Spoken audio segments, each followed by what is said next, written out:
నమస్తే, welcome to V3 news. లక్ష్యం సమాజహితం. నేను మోనిక. ముందుగా హెడ్లైన్స్ చూద్దాం. కేసీఆర్ కుమార్తెను అరెస్ట్ చేస్తే ప్రజలు ఎందుకు ధర్నా చేయాలి? బీజేపీ రాష్ట్ర అధ్యక్షుడు బండి సంజయ్ ప్రశ్న.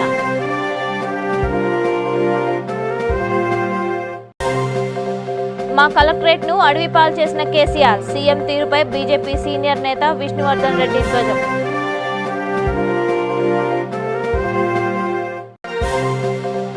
ఘంటసాల విగ్రహాన్ని ఆవిష్కరించడం అదృష్టంగా భావిస్తున్న ప్రముఖ సినీ హాస్య నటుడు ఎల్బీ శ్రీరామ్ వ్యాఖ్య.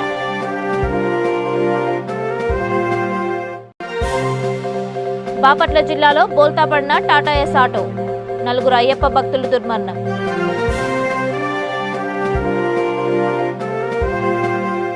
కేసీఆర్, నీ బిడ్డ ఏమైనా స్వాతంత్ర సమరయోధురాలా? ఝాన్సీ లక్ష్మీబాయిన ప్రజల సొమ్ముతో లక్షల కోట్ల లిక్కర్ దందా చేసిందని, అట్లాంటి ఆమెను అరెస్ట్ చేస్తే ప్రజలు ఎందుకు ధర్నా చేయాలి అని బీజేపీ రాష్ట్ర అధ్యక్షుడు కరీంనగర్ ఎంపీ బండి సంజయ్ ప్రశ్నించారు. ప్రజా సంగ్రామ యాత్రలో భాగంగా నిర్మల్లో జరిగిన సభలో ఆయన ఉద్వేగంగా ప్రసంగించారు.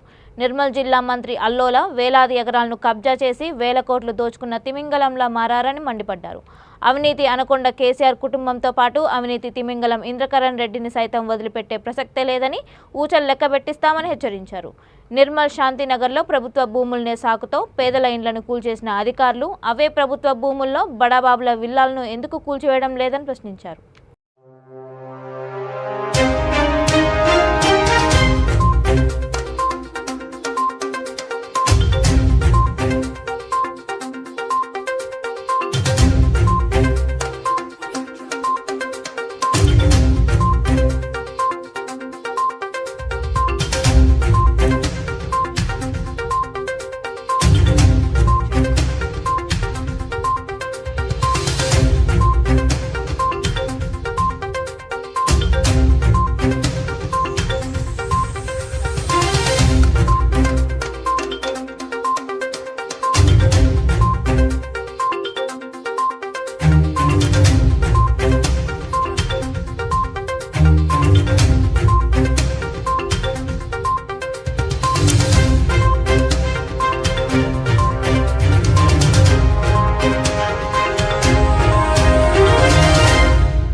రంగారెడ్డి జిల్లా షాద్నగర్ నియోజకవర్గం ప్రజలను అడవిపాలు చేశారని నియోజకవర్గ బీజేపీ సీనియర్ నాయకుడు పాలమూరు విష్ణువర్ధన్ రెడ్డి ధ్వజమెత్తారు.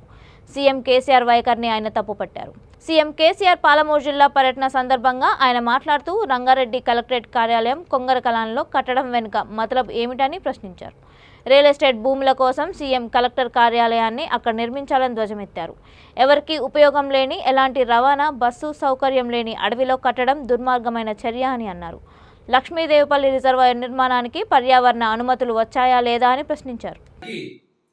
భారతీయ జనతా పార్టీ నుంచి కొన్ని సూటి ప్రశ్నలు అడగదలుచుకున్నాం. ముఖ్యమంత్రి గారు ఇంతకుముందు మేము అదే మహబూబ్నగర్ జిల్లాలో ఉన్నప్పుడు షాద్నగర్ నియోజకవర్గం మా రైతులు చిన్న సన్నకారు రైతులు కానీ సామాన్య ప్రజలు కానీ కలెక్టరేట్ ఆఫీస్కి పోయి ఏదైనా అర్జీ పెట్టుకోవాలనుకుంటే ఆర్టీసీ బస్ స్టాండ్లో బస్సు ఎక్కితే మళ్ళా కలెక్టరేట్ ఆఫీస్ ముందు దిగి ఏ భారం లేకుండా కలెక్టరేట్ ఆఫీస్లో పనిచేసుకుని వచ్చేది. అట్లాంటిది మీరు మా నియోజకవర్గాన్ని తీసుకుపోయి రంగారెడ్డి జిల్లాలో కలపడం ఏంది? కలిపిన తర్వాత మా కలెక్టరేట్ ఆఫీస్ని తీసుకుపోయి అడవిలో కట్టడం ఏంది? కొంగరకలాన్ని మీరు ఏదైతే అడవిలో కట్టిరో ఆ అడవిలో కట్టిన కొంగరకలానికి ఈ రోజు దాకా కూడా ఎక్కడ నుంచి ఏ ఊరు నుంచి డైరెక్ట్ గా బస్సు సదుపాయం లేదు, వేరే ఏ ఇతర పబ్లిక్ ట్రాన్స్పోర్టేషన్ లేదు. మరి ఒక రైతు ధరణి సమస్య ఉంటది, ఎన్నో రేషన్ కార్డుల సమస్య ఉంటది, రకరకాల సమస్యలతోని పరిష్కారంగానే అనేక రకాల సమస్యలతోని సామాన్యమైన ప్రజలు ఇలా కలెక్టరేట్ పోవాలంటే వేలాది రూపాయలు ఖర్చు పెట్టుకుని పోవాల్సిన పరిస్థితి మనం ఈ ప్రభుత్వం తయారు చేసింది. మరి ఎందుకు కట్టింది? ఆ కొంగరకలాల్లో ఒక అడవిలో ఎందుకు కట్టిరు మీరు అని ప్రజలు ప్రశ్నిస్తా ఉన్నారు. ఎవరికి లాభం? ఇలాంటి కలెక్టరేట్ కట్టడం వల్ల ఇవాళ ఆ ప్రజల మధ్యలో ఉండాల్సిన బిల్డింగ్లు అడవులలో రియల్ ఎస్టేట్ వ్యాపారస్తుల కోసం కట్టినట్టుగా కనబడుతుందని ప్రజలు ప్రశ్నిస్తా ఉన్నారు. అది కాకుండా ఇవాళ గ్రామ పంచాయతీలో మా సర్పంచులకి, ఎంపీటీసీలకి ఇవాళ వాళ్ళ బిల్డింగ్లలో సరైన ఫర్నిచర్ లేదు, వాళ్ళకి నిధులు లేవు. అట్లాంటివి సేవ చేస్తున్న గ్రామాల్లో సేవ చేస్తున్న ఈ సర్పంచ్ను, ఎంపీటీసీలకి విస్మరించి నువ్వు కోట్లాది రూపాయల కలెక్టరేట్ బిల్డింగ్ కట్టావు, ఎంతవరకు సమంజసం? ప్రజలు ప్రశ్నిస్తా ఉన్నారు. ఇది మీరు అందరూ కూడా ఆలోచించాల్సిన విషయం. అది కాకుండా ఇవాళ రైల్వే ఓవర్ బ్రిడ్జ్ కట్టాలన్నారు చటాన్పల్లిలో, ఇంతవరకు ఏమైంది అని ప్రజలు ప్రశ్నిస్తా ఉన్నారు. ఎన్నో సమస్యలు ఉన్నాయి అక్కడ. ఆ చటాన్పల్లి దగ్గర గంటల తరబడి వాళ్ళ ట్రాఫిక్ అయిపోతా ఉంది. ఇవాళ 8-10 సంవత్సరాలైంది, పరిష్కరిస్తామన్నారు, ఎంతవరకు వచ్చింది అని ప్రజలు అడుగుతా ఉన్నారు. ఇంకా ఎన్నో సమస్యలు ఉన్నాయి. షాద్నగర్ నియోజకవర్గంలో లక్ష్మీదేవిపల్లి ప్రాజెక్ట్ కట్టి కుర్చీ మీద కూర్చొని అక్కడ కడతా అన్నావు, మరి ఎంతవరకు వచ్చింది లక్ష్మీదేవిపల్లి ప్రాజెక్టు? దానికి పర్యావరణ అనుమతులు వచ్చినాయా రాలేదా అని ఇలా ప్రజలు ప్రశ్నిస్తా ఉన్నారు. ఇలాంటి ఎన్నో సమస్యలతో, మోసపూరితమైన హామీలతో మా ప్రజల్ని మభ్యపెట్టిన మీరు మళ్ళీ ఆలోచించి తొందరగా ఈ సమస్యని పరిష్కరించాలి. మరి కొంగరకలానికి ఇక్కడి నుంచి షాద్నగర్ నియోజకవర్గం ప్రతిరోజు ఒక బస్సు సౌకర్యం ఏర్పాటు చేసి ప్రజలందరికీ పనికొచ్చేటట్టుగా చేయాలని మీ అందరినీ కూడా ఇవాళ ప్రతికారంగా కోరుతా ఉన్నాం. బాపట్ల జిల్లా వేమూరు మండలం పమ్ని సమీపంలో ఘోర రోడ్డు ప్రమాదం చోటు చేసుకుంది. టాటా ఎస్ ఆటో బోల్తాపడి 4 అయ్యప్ప భక్తులు దుర్మరణం చెందారు. ప్రమాదంలో మరో 16 మందికి తీవ్రంగా గాయాలయ్యాయి. వీరిలో ఒకరి పరిస్థితి విషమంగా ఉంది. క్షతగాత్రులను తెనాలి ఆసుపత్రికి తరలించారు. మృతులను కృష్ణా జిల్లా పెడన నియోజకవర్గం నిలపూడి గ్రామానికి చెందిన వారిగా గుర్తించారు.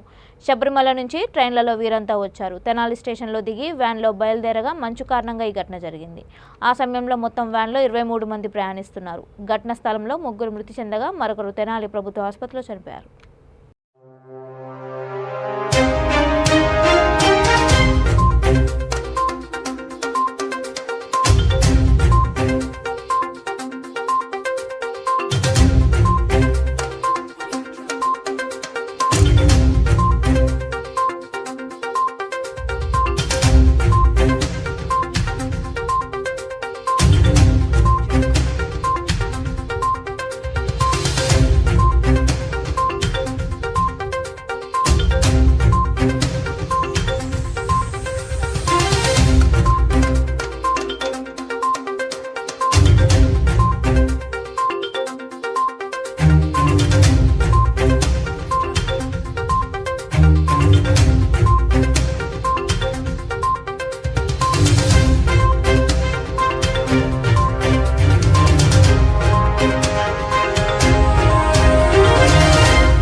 కోనసీమలో పుట్టిన తాను అంబేద్కర్ కోనసీమ జిల్లా అమలాపురంలో ప్రముఖ సినీ గాయకుడు పద్మశ్రీ ఘంటసాల విగ్రహాన్ని ఆవిష్కరించడం అదృష్టంగా భావిస్తున్నానని ప్రముఖ సినీ హాస్య నటుడు ఎల్బీ శ్రీరామ్ అన్నారు. ఘంటసాల 100వ వార్షికోత్సవం జయంతి సందర్భంగా స్థానిక కాటన్ పార్క్లో ఏర్పాటు చేసిన ఘంటసాల కాంస్య విగ్రహాన్ని ఆయన ఆవిష్కరించారు. ఈ కార్యక్రమంలో విగ్రహదాత Hyderabad Metrocom limited chairman Nandepu Balaji, MLC E Venkateswararao, BVC విద్యా సంస్థల చైర్మన్ బోనం కనకయ్య తదితరులు పాల్గొన్నారు.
నా జీవితంలో అత్యద్భుతమైన రోజు ఏదైనా ఉంది అంటే దీని తర్వాత ఏదైనా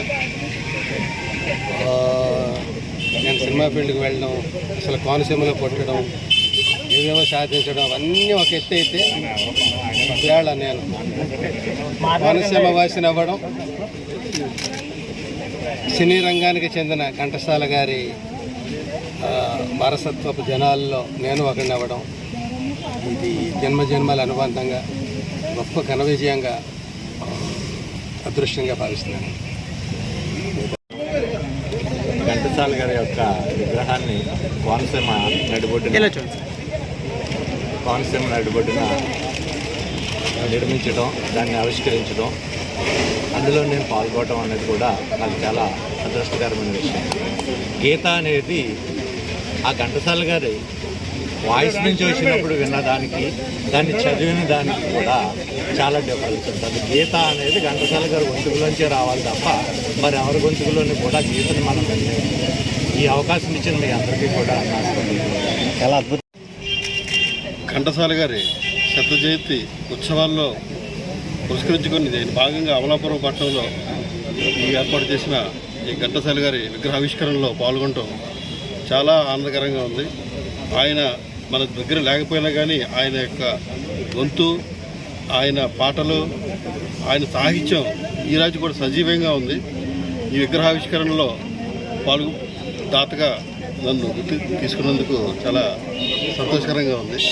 చాలా ధన్యవాదాలు. Thank you.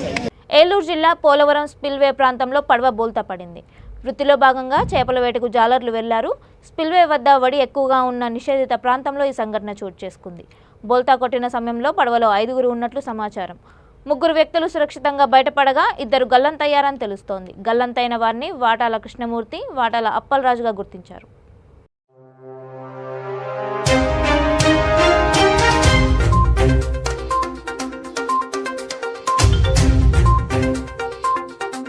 సంగారెడ్డి జిల్లా పటాన్చెరు మండలం ఇంద్రేశం గ్రామంలోని ఓ కొట్టంలో నిల్వ ఉంచిన 3 సిలిండర్లు పేలాయి.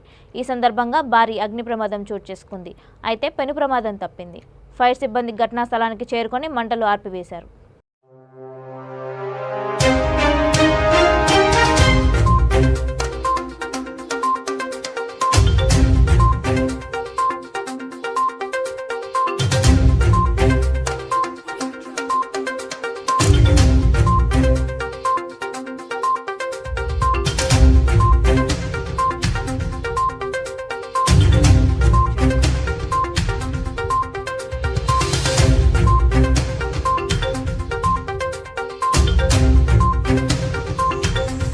రంగారెడ్డి జిల్లా రాజేంద్రనగర్ అత్తాపూర్లో ఓ ఫైనాన్స్ కంపెనీ రికవరీ ఏజెంట్స్ రెచ్చిపోయారు. ఓ వాహనదారుడిపై కత్తితో దాడి చేయడంతో వారిని ప్రతిఘటించి పోలీస్ స్టేషన్కు పరుగులు తీశాడు.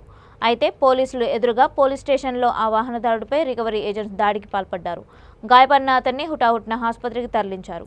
ఓ వర్గానికి చెందిన వారిపై దాడి చేశారంటూ పోలీస్ స్టేషన్కు ఇరు వర్గాలు భారీగా చేరుకున్నాయి. పోలీసులు వారిని చెదరగొట్టి కేసు నమోదు చేసి దర్యాప్తు చేపట్టారు.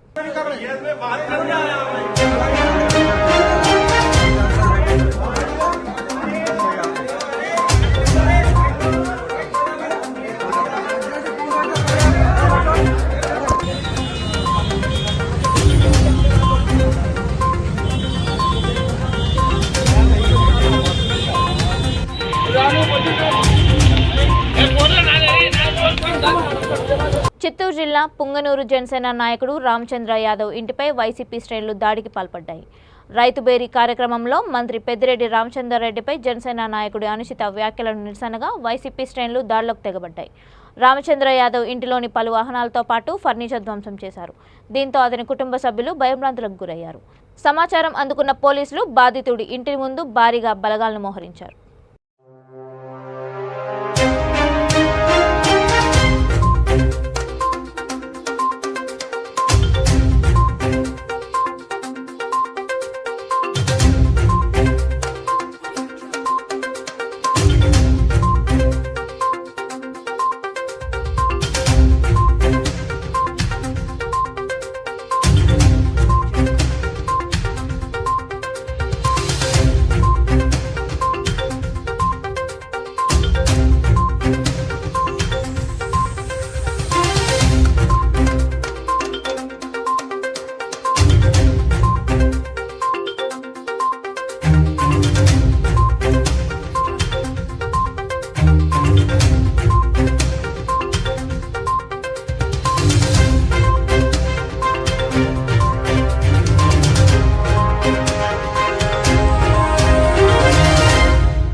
నంద్యాల జిల్లా నంద్యాల విక్టోరియా రీడింగ్ రూమ్ వద్ద యువకుడు హల్చల్ సృష్టించాడు.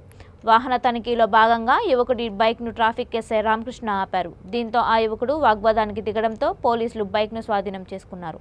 ఆగ్రహించిన యువకుడు ఎస్ఐ సెల్ ఫోన్ లాక్కొని హల్చల్ చేశాడు. ఈ సంఘటన సోషల్ మీడియాలో వైరల్ అయింది.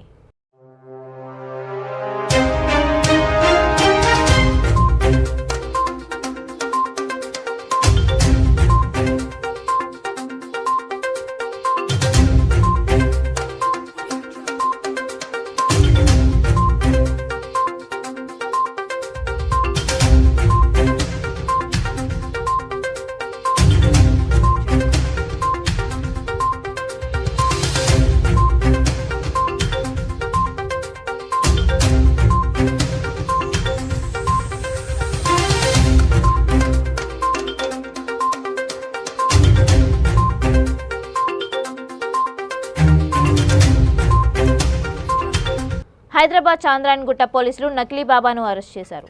బసవ కళ్యాణ్కు చెందిన ఇద్దరు వ్యక్తులు నకిలీ బాబాకు సహకరించేవారు. వీరు పాత బస్తీ సలాల ప్రాంతంలో ఉంటారు. వీరు మహిళలను మభ్యపరిచి వారి నగ్న చిత్రాలు, వీడియోలు తీసేవారు. గులాం అనే మంత్రగాడిని పంపిస్తే ఆయన సూచించిన మేరకు మహిళల సమస్యలు తెలుసుకొని వాటి నివారణ గురించి చెప్పి పంపించేవారు.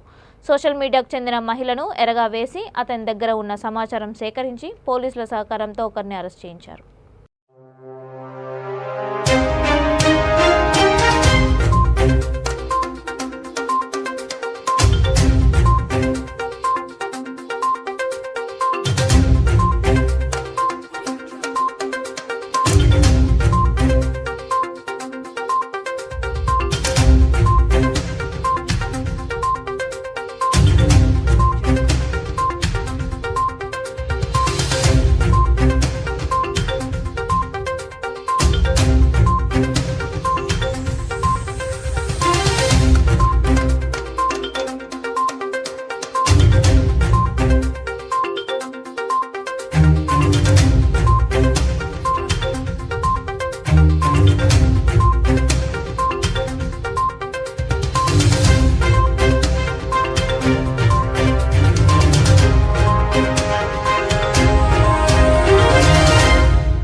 आगे अभी तो गाड़ी चला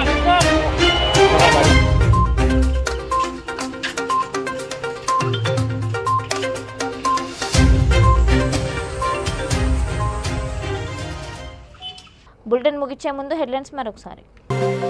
కేసీఆర్ కుమార్తెను అరెస్ట్ చేస్తే ప్రజలు ఎందుకు ధర్నా చేయాలి? బీజేపీ రాష్ట్ర అధ్యక్షుడు బండి సంజయ్ ప్రశ్న.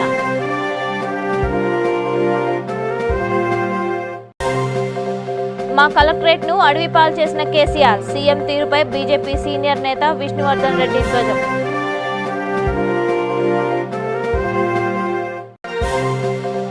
ఘంటసాల విగ్రహాన్ని ఆవిష్కరించడం అదృష్టంగా భావిస్తున్నా ప్రముఖ సినీ హాస్య నటుడు ఎల్బీ శ్రీరామ్ వ్యాఖ్య.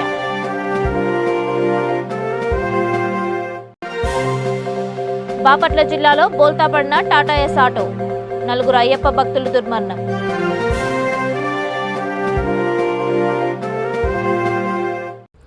ఇవి ఇప్పటివరకు ఉన్న అప్డేట్స్. మరిన్ని అప్డేట్స్ కోసం చూస్తూనే ఉండండి V3 న్యూస్. లక్ష్యం సమాజహితం.